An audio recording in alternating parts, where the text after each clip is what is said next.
How's it going? It's Brian from B's Music Shop, and I'm here at the Boutique Guitar Showcase with R. Robinson Guitars. Charlie here. Last year we interviewed Bob, and right. I was telling you, I got on your Instagram last year, and I followed you guys, and I was delighted by watching. You guys have such an engaging, fun Instagram, and I feel like I'm like learning about your guitars, and it's not everybody does it as well as you do it, and I applaud you. I really have fun watching it last year. Great. We really appreciate it. I think it's important for us that, you know, there's purpose in these builds and stuff is done intentionally, but we also want to have fun.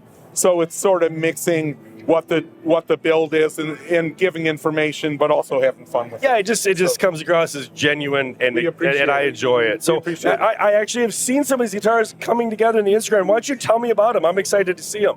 Well, you've seen some of this guitar because this is actually a T-shirt that Bob wore to the NAMM show last year. I interviewed him. That's a true story. So this is a T-shirt. Bob and his sister Janice were doing tie-dye with Bob's daughter Fiona, and we had a friend come by and said, "You should." So Bob's wearing tie-dye every year. So he said, "You should make a tie-dye guitar." Bob said, "I'll do that. I can do that." So he took literally the T-shirt and he impregnated it in resin, and he polished it. So that is like a cotton or whatever. You can see the weave in it. This is a. Oh my gosh! Yes, we could. I almost wondered if you didn't lay it down and kind of. Next year we'll do a video, and it'll be on this shirt will be on the guitar. I'll send you a shirt. We're making like a skin. Yeah. Basically, he's taking this cotton, the T-shirt, impregnating it in resin, sanding it, spraying it, and so basically you're making a skin. Yeah. And the body of the guitar is spruce in this case. It's got a walnut veneer on it just to make it a little harder here, but the body is really light, right? I mean, except that the guts of this thing have a little bit of mass. But in terms of if you're making your own tie-dye guitar, we take that skin, it's epoxied onto the body, which is formed. Then Bob will cut out and bind it. This is a resin binding that he made, and then you'll mask that off, paint it. In this case, it's painted to match. We pulled that color off of the sort of lighter end of the yellow here, and then cut the openings for the pickups. And this bridge is like down in the top, right? It's really interesting. So Bob's, all the kind of common thread in Bob's electrics are the guts of them, which are exposed through this panel. The pickups, the bridge, and the tie block are all mounted on a common armature. So they're standoff, so you can get all these things registered the way you want them, all that height, and it looks such a clean look. I mean, it's incredible how you don't see any screws, right. You don't see anything. It's just the guitar. It's so beautiful. that is part of the aesthetic. We appreciate that, and so then that whole thing is mounted through the back. Yeah, and then and they can be adjusted. You'll take it out and adjust them, but anyway, once you set it up, they're all registered the same way. That's gorgeous. The headstocks are aluminum. Oh man! And then it's even like inlaid. The strut cover is flush. Right. It's all etched. That's a lightning bolt, so you know that it's electric. Nice. Kind of old school vibe. Some Ben Franklin influence there. Yeah, we're heavily influenced by Ben Franklin. I know. And then I'll just show you this other one if that's okay. Show us all of them. I want to see all of them. So that's a tie-dye guitar, and I love the shape too. Yeah, well, thanks. Cool. Yeah. We wanted to show as much of the graphic as possible. It almost reminds me of those old there was a Yamaha that had sort of a thing in that, like, you know, it looks really great. I really like it. Yeah, well, we appreciate it. Actually, to that point, Bob had a cutout of the shape of this thing. And when he had the T-shirt, the full T-shirt, he laid that shape down to make sure that the graphic and the geometry of the die was where we wanted it in the guitar. So that's why, you know, this actually works out as well as it does. That was an intentional move. It's really pretty. Yeah, cool. You can tell it's intentional and with a good eye. It's really nice. It's really nice. And then, you know, just pull that down. Let's pull this out. This is another electric. The body shape is a little different. We're calling this Little Nathan, if we can say. We just finished this build. The body, this is sort of like a half Telly, half Les Paul. These are P90s. So you guys make the pickups too? In this case, we didn't. These are Fralins, but Bob winds his own pickups. This one is a Walnut guitar. Nice. It's painted, which is a little heretical, but to paint walnut. Again, this thing is profiled very slender. It's so the finish work is so like perfect along all the joints and all the different woods and stuff. Like that heel is so good looking. Yeah, and the access is unmatched. You can play the whole neck. This 21 fret. Yeah, it's so thin. I mean, right. There's very few guitars that can get that thin and get up into it. It's actually limited by the depth of these pots. That's true. This has the same setup internally as the tie-dye, but on this one, just in terms of aesthetics, because we were going for this natural walnut. I love how you guys do that stuff, because you guys made resonators too. I remember last year you showed me some resonators. Sure. Yeah. And I remember we were talking with Bob, and halfway through I didn't even realize it was a resonator because it was so well hidden that I like have this moment where I'm like, oh my God, I don't know what I'm looking at, and it's incredible. Yeah. It's incredible. Oh, thanks. So this top, same thing. We had a nice piece of walnut, and Bob had the profile of it, and we sort of wiggled it around so we could get the grain running the way we liked it on the instrument. He makes his own resin, so he'll puddle up this thing, in this case like a tortoise, and we'll have a sheet of resin, and then we can make the pickguard. And then the these knobs really are so good. Yeah, they are so good. So the knobs are turned. They have a hardwood core that we turn on the lathe to profile it, and then we'll wrap it in the same resin sheet, and then we'll form the top, and then wrap, and then laminate the resin on that, put it back on the mill, turn it down, and the markers are bone, which we salvage from the nuts and the saddles of the acoustic guitars. But that way you get some continuity in the look. It's such a great attention to the small things in the detail. Yeah, thanks. And when we were putting this together, we said, we have another one with humbuckers. This has strats. These are P90s. We like the cream, which works well with the brown and the bone, tortoise. Yeah. So then we said this would look great with a maple fingerboard. Yeah. So that's where that came from. And it's such a pretty grain. I mean, you still have the side dots, but it's so great that you left it open, and just it's such a pretty looking piece of thanks. wood. So we like it's sort of, it's modern and retro. It's very sleek. But it also has sort of traditional appointments. So we like it sort of walks down the line of those two things, and it's got the same. Bob tried to dust out the Thunderbolt there, so we're working on that. I love the tiny little machine screws too. I don't know, something in my brain that just loves those little like eyeglass size screws. So it's so That's cool. Truly, what is it, a zero? Zero. It's a zero. So it's literally like it's an imaginary screw. Right. It's an imaginary screw. As is the one that holds the truss rod cover in. That's great. So and this guitar is a banger, I'll tell you. Yeah. It's deceptively. It caused a huge amount of controversy. We're at NAMM. This is Friday. On Monday before NAMM, Michelle, who does our media, made a post. Bob was talking about the profile of this guitar and how slender and stuff. And by Wednesday, by the time we got here and we're setting up, the post had 500,000 views. Wow. Because people were really agitated about, the slenderness, and this thing's a potato chip, and, it doesn't have substance, or maybe it does. Yeah. So we have a camp that thinks it's cool and a camp that thinks it's heretical. You're just be like, screw you guys, we're going to make a thinner one, no controls. So next year, it'll be invisible. Anyway, everyone who's played it said they love it. They love the playability. Because of the internal structure, it's very stable, and it's a really great guitar. So you can tell you put craftsmanship and love and thought and premeditated stuff into them. Oh, it's thanks really very cool. much. Yeah, thanks.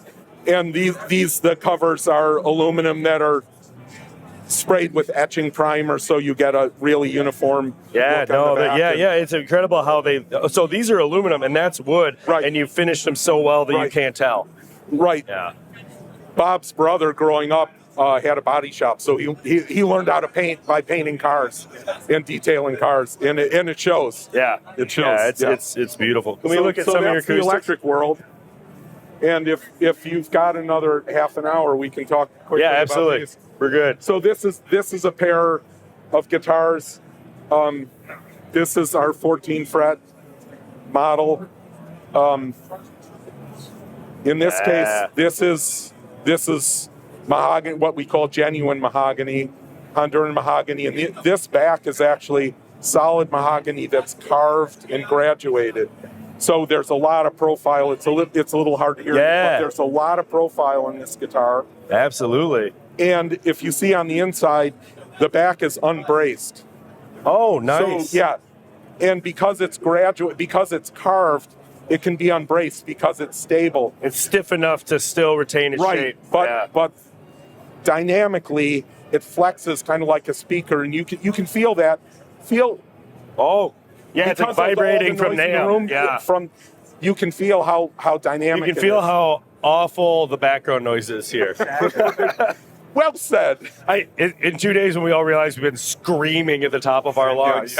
Or one day. Yeah. I love the intonation. Right. That's such a good touch. The compensation on the bridge. That's another thing, Bob. This is oh, it wraps around backwards. That's so cool. So Bob, this is Bob's invention. We call it a pinless bridge. You can see how the string's low. That's the ball end of the string. It's like a tune-o-matic. I mean, it looks like a tune-o-matic wraparound. Yeah, it's so cool. So the string comes in this way, and then it wraps over the top of the bridge this way. And then is that like machined aluminum just to keep it from wearing on the edge? Yeah. Exactly. Oh, man. Exactly. That's a piece of machined aluminum. He has a mill. It has a foot on the underside, so it's very stable, and it keeps the string from popping through the bridge. But what's with the heel there? That's so cool. Is that neck bolted on, or is it? Yeah, there's a lot of. Let me finish. Oh, sorry. No, it's all good. I'm like seeing stuff up in there. I just want to say, because the string is wrapped this way, we don't need the extra mass on the bridge. Yeah. So this is more like a classical bridge. Yeah. And the other thing about this is, because it's pinless, there's no bridge plate on the underside of the top. There so are real lightweight. Braces, very, very lively. So again, you can feel how responsive this top is. That's incredible. And to get to the neck and the heel, the necks are bolt on, but instead of bolting this way, which is more traditional, the heel is part of the body. There's a bolt through our strap button here that's actually drilled and tapped into the end of the bolt. Wow. And then there's another bolt. There's a big platform in here. We'll step back here and we'll hold it this way so they can like get down in there a little bit, because that is so cool. Yeah, while you're seeing that, it's like something's going on in there. Yeah, there's something hidden up in there. So I've looked at a lot of holes of guitars. Oh man, I'm not going anywhere near that. There's a pocket in the top, so there's a platform that the neck bolts into. But the point being, the fingerboard and the neck, that's all part of the neck. It's not influencing the top at all. Oh wow. Okay. So there's a wooden shim, so it's very stable because the neck is all bolted into this platform, and so it's very easy to adjust it. And because the heel is part of the body, it also gives us a little more access on the neck. Because so you can see you don't have this exactly right. Yeah. And all about the volute. That's so nice. This is the way they used to. The volute geometry is a traditional thing, and now you see most guitars. This is actually carved into it, but this is an actual joint. You can see the shoulder here and here, and the joint follows this, so it's very strong.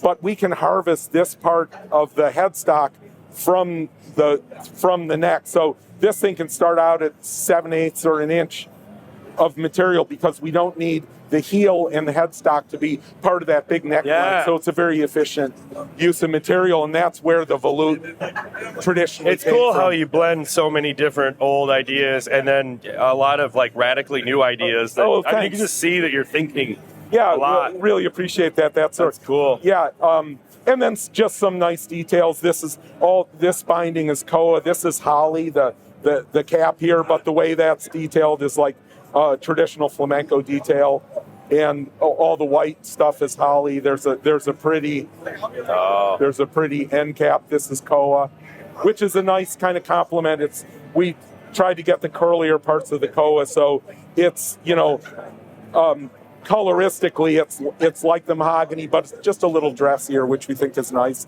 And then the rosette on this guitar, has the koa.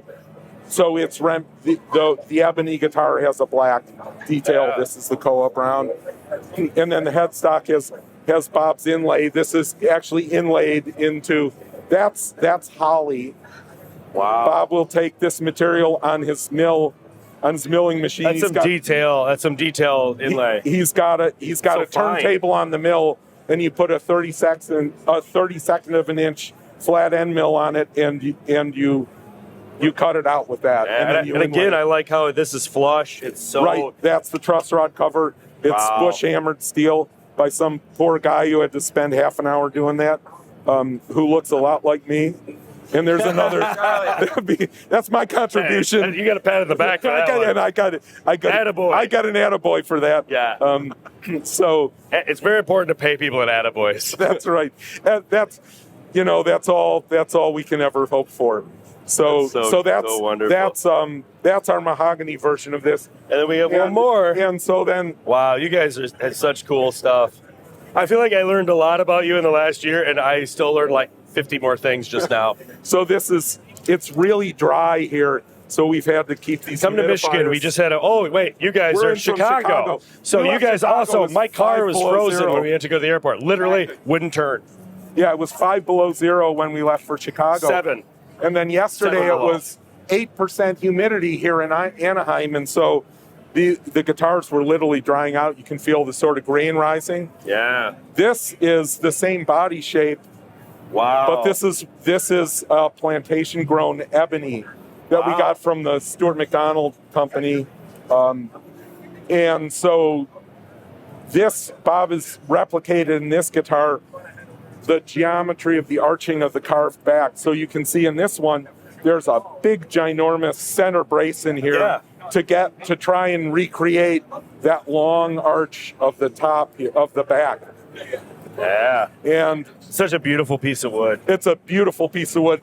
And one of the things, Bob and his daughter Fiona picked this out when they saw what was available, because there's this sort of suggestion of the F-holes, which was a famous Man Ray, photograph Art Deco thing of the, so he thought, that would be really cool to put on a guitar. Yeah. And what's interesting is, this is a book match set, and you can see this half of it, this was book matched this way, it's sawn this way, and so this thing had to get thickness, this flitch had to get thickness from that side, because if we sanded this side down, this was obviously kind of going away, so to say. So anyway, we think we retained that. No, you did a great job. It's gorgeous. Thanks. Absolutely gorgeous. Yeah. So this is holly, which is actual wood. Hollywood. It's so white. I did not realize that Hollywood was that white. The ground. Like this is what holly, holly berry, holly in the ivy. That's holly. I've heard of holly berry. Yeah. And I like that. So this guitar has an ebony bridge. It has the black and white detail as opposed to the brown. Yeah. Same pinless idea. Ebony fingerboard. Same setup. This guitar, tonally, that one's very warm and has very rich mids. And this one has a little more fundamental tone, more projection, and really great treble clarity. They're brand new, so they're going to change a lot in time.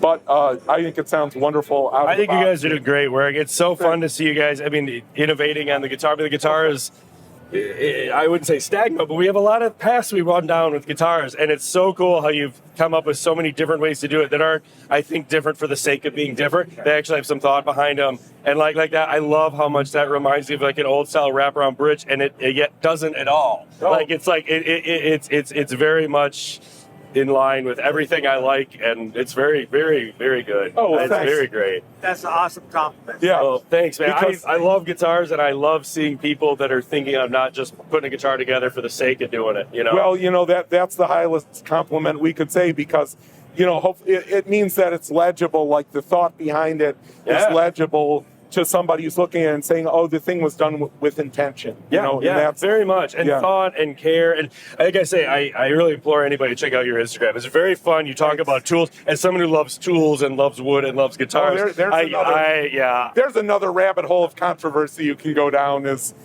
Lee Nielsen tools versus old Stanley tools versus I'll get on that. I'll get an opinion. And we like to talk about that stuff too. So well, that's great. Yeah, I appreciate you guys do. I appreciate your Instagram. I appreciate you talking to me today. Oh, thanks very much. Does Bob, do you have anything you want to add? No, I think Charlie did a wonderful job. Attaboy! Attaboy! Attaboy. Well, hey, appreciate it. Thank you so much. Thank you, Thanks Charlie. so much. Thanks.